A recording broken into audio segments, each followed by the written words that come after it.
Hello? Hello? Can y'all hear me? Mic check. 1, 2. 1, 2. Oh, we're on? My fault. Hi, everybody. Welcome back to the RPNcast. Now, I know I've been gone for a little bit as life has gotten busy. If you know me, you know I'm always busy, but yeah, this fall has been incredibly stacked, to say the least. Most recently, went to go see my dad get inducted in the Milton Hershey School Athletics Hall of Fame as a coach, 15 years as a head coach, add 10 on as an assistant, several team championships in the Mid-Penn, several in District 3 on both sides, and has had some outdoor champions within the AAU scene and 12 USATF AAU All-Americans as a whole. He's done a great job with the kids in Milton Hershey, but I'm even more proud that he's my father. So shout out to him for all of his work. I just wanted to point that out. Additionally, have spent some time with my extensive family. Unfortunately, a member has passed away. Rest his soul. But even work as well. My full-time has been full-timing, but even my part-time work, I am just coming off of districts, as it was a busy 2 weeks leading into November.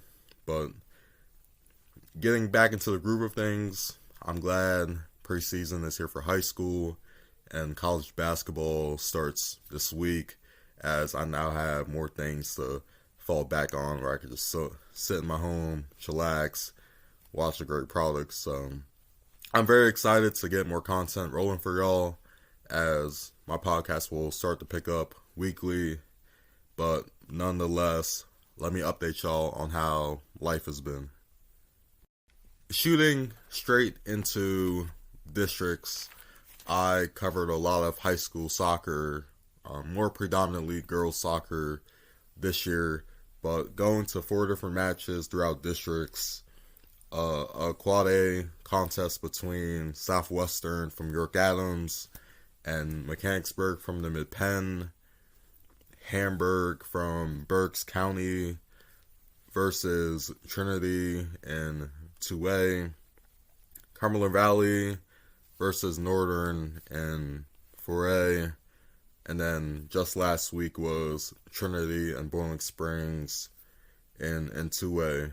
But even going through my list, the first match I went to was 2 weeks ago, October 22nd, I believe. 11 seed Southwestern visited 6 seed Mechanicsburg in the 4A opening round.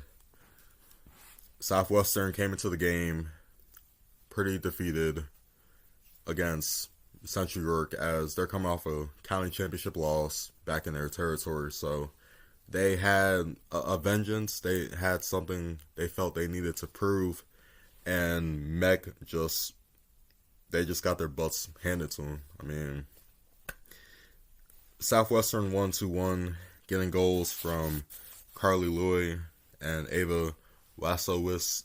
Hopefully I said her name right. My apologies if I didn't. Ava. They got 2 goals from those 2 ladies. Rebecca Ritter had a goal late for Mechanicsburg, but pretty much if you've seen the game, it was one-sided, and Mech's lack of offense this year came to bit them, as they also came off struggling recently against good teams leading into the playoffs. They had a great win over CD heading towards the end of the regular season, but since that win, they've just fell flat and nobody can score the ball. And it's crazy because I look back at Mechanicsburg, and they've always been known to have a girl or a couple in the lineup who are just like offensive juggernauts. Like, they could shoot from afar. They can score at will. You know, the golden era of Mechanicsburg soccer from when I first came aboard on the news, they had heat, bro. Like if I can go back and look at this, Ari Fry, Julia Marinick, Kyra Dillon, Molly Cleanert, but to even see a legend in the Mechanicsburg parts, Hallie Engel, you know, former PA Gatorade Player of the Year, over 300 goals throughout her high school career, and is now killing it down at Liberty University. They used to have so much heat from what I can remember these past couple of years. But to even look at last year, 2023, they had a highly rated offense within the Mid-Penn.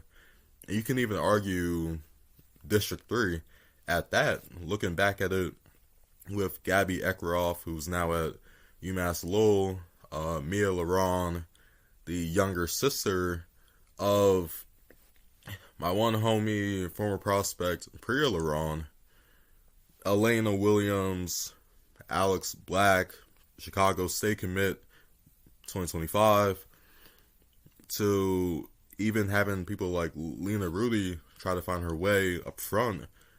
They had a really well-balanced team, and they did a lot of amazing things. Went through the Keystone, upset CV in the quarterfinals last year, gave Central Dauphin a hard time, even in that Final Four.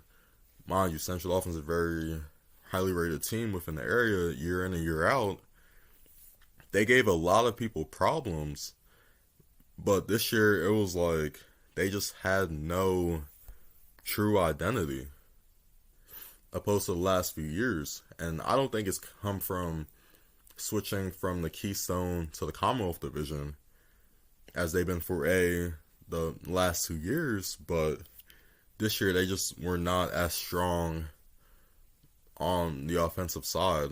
But I feel as though moving Alex Black from her natural position within a striker, a winger, kind of like a utility player up front as a forward, she had to shift backwards and was moved to the back line because they needed more depth back there, right?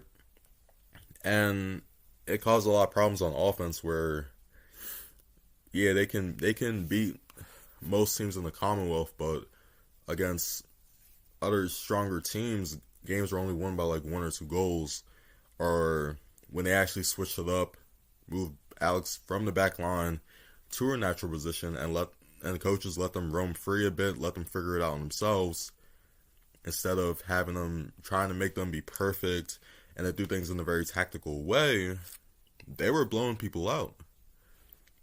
It was really more so the inconsistencies, and I feel like leadership was also a problem too, but they just fell flat towards the end of the season, and that was that in the first round. And I don't think from my memory I've ever seen Mechanicsburg go out in the first round ever, no matter which classification it was. So it was pretty disappointing, but I believe they will be back as they return a lot of pieces, and again, hopefully strategy and leadership improves. But I have faith in them, and just best of luck to them heading into next season. Moving on to Trinity in districts. So I was able to witness 2 Trinity matches on the girls' side where they took on Hamburg from Berks and then Boiling Springs within the Mid-Penn. But Trinity had a lot of inexperience this year, but they've been able to maintain and make things work for what it was. But going to 2 matches this year within districts, I was impressed. They came out with a 3-1 win over Hamburg in the quarterfinals, and then blasted Boiling Springs in the semis. Even within the Hamburg game, it was funny how I didn't pick up on this, but when Trinity was going through starting introductions, Hamburg turned their backs on them as they were getting their names called.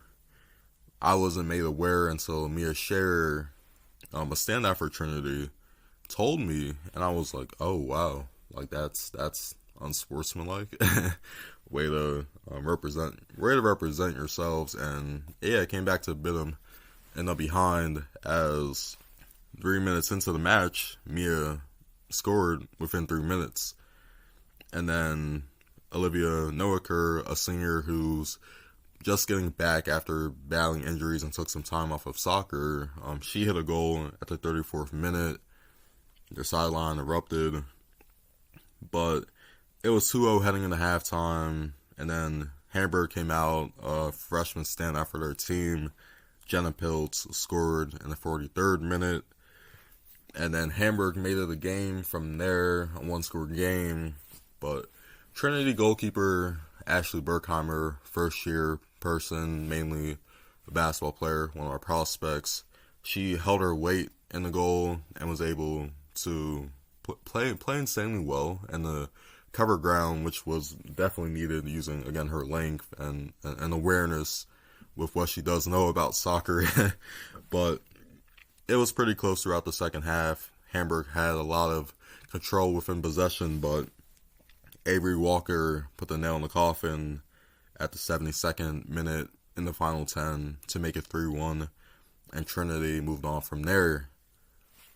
Then going in to their semifinals matchup with Boiling Springs. Mind you, this was 2 versus 3. Boiling Springs was the second seed, coming off a crucial win against Lancaster Catholic. Trinity was the third seed. You know, I was expecting it to be like a gauntlet, right? 2 versus 3. But it was totally one-sided after the first half. It was scoreless in the first half, mind you, but I don't know what got into Trinity. They just caught a lot of fire in a good way. As they came out, Emma Kostelak hit a goal 6 minutes into the second half, 1-0. Next thing you know, 8 minutes later, Mia Scherer hit a goal at the 54th minute. And then from there, Boiling Springs was trying to hurry up. They just couldn't really get nothing going. And Mia put everything to rest, literally with a minute left to go in the match. And that was pretty much that. Unfortunately, Trinity lost the district championship last Saturday at Wyoming, missing the 1 seed in 2A. I've also been able to monitor YO through the whole season, and they've been pulling everybody. Hopefully that clears a lot of things up for those who don't know why I'm missing soccer, but they've been pretty tough throughout known history from what I can pick up on. It's more of a football school, but YO still runs a very good soccer program, and they beat Trinity 3-0 at Landis Field. So best of luck to YO missing moving forward. Trinity has a first round match coming up soon, but time to move on to, I would like to call it, the match of the week a couple of weeks ago. Seeing both of these teams throughout the season, I was really intrigued heading into Cumberland Valley and Northern York. Now, when I was sitting down, kind of contemplating, looking at both squads, what they bring to the table, away from their records, looking at their rosters, looking at how each play and their play style, this was a best fit scenario in this kind of playoff environment. Crazy enough, every time I've been to Northern and Dillsburg, they've never lost a match.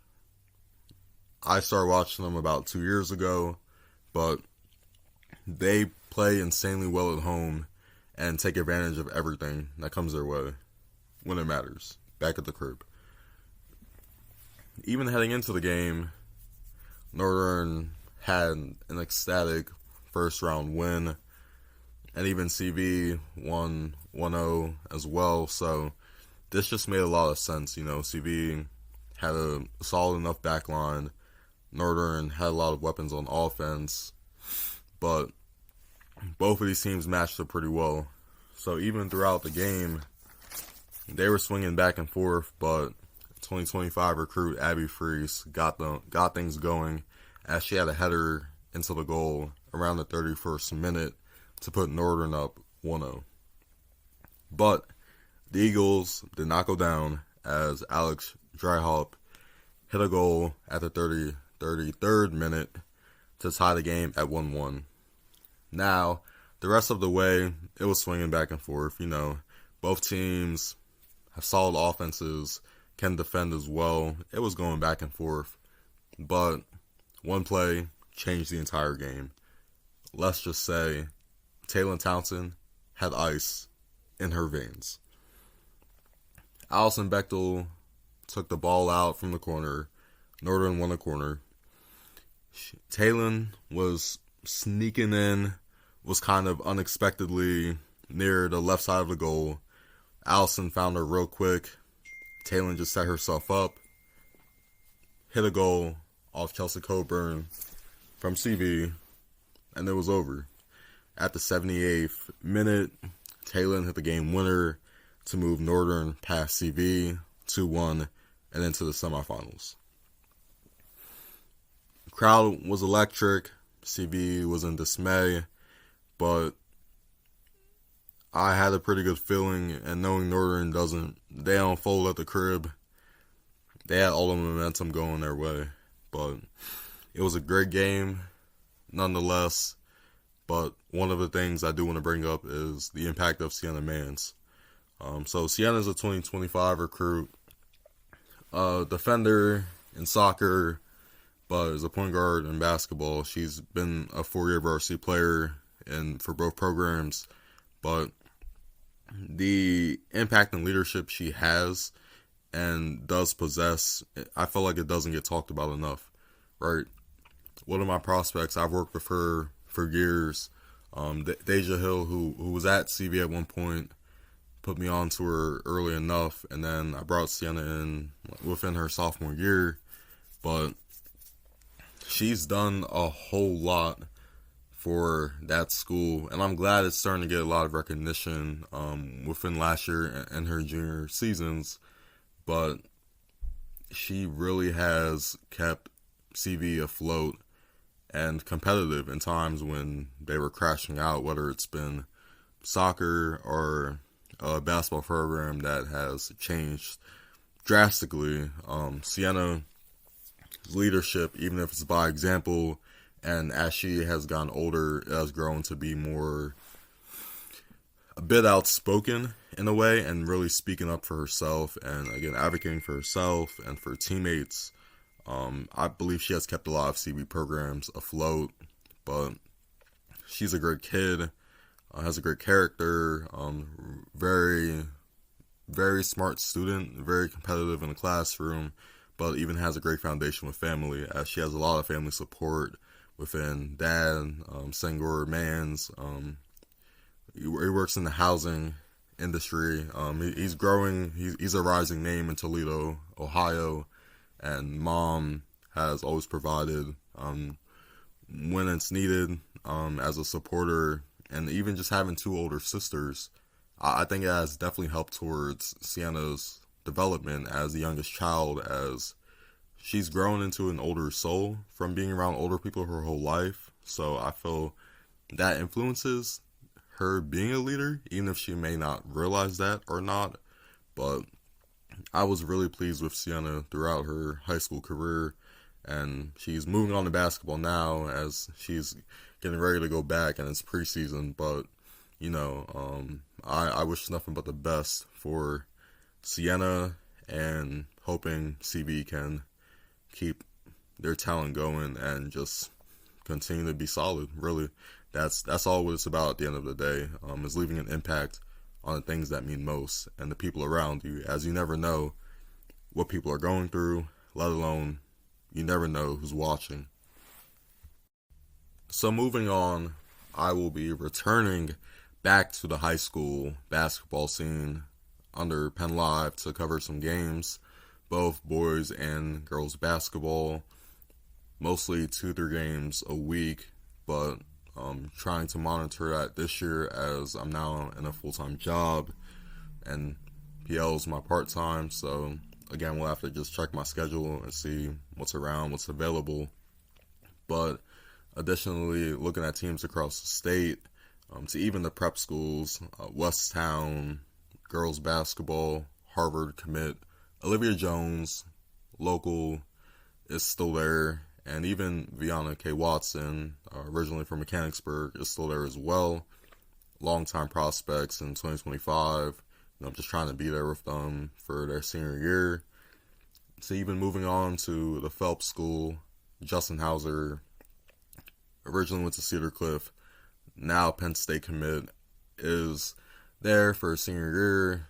To even the Hill School, Colturn, Shippensburg native, recently just went to St. Maria Goretti in Maryland, but Goretti unfortunately closed down. He has found a new home, so we'll check him out there as well. Even a loyal Sauk Township, including Lock Haven commit, Lacey Kribel, and Elena Dazzi, 2026 recruit, prospects. She has 2 offers under her belt. I'm looking to see what they do this season after making the AAA Final Four, as they should be rocking once again. But dropping a few more RPN projects along the way, more so the podcast, as I'll have more weekly recaps from when games start and reporting back on those. I still have plenty of merch available, from t-shirts, hoodies. The book bag tags should be in now. I will have to check back with my third party. But I will have plenty of things to drop this winter, as we are now getting active. Daylight savings has hit, and the cold weather will approach this very lovely state of Pennsylvania.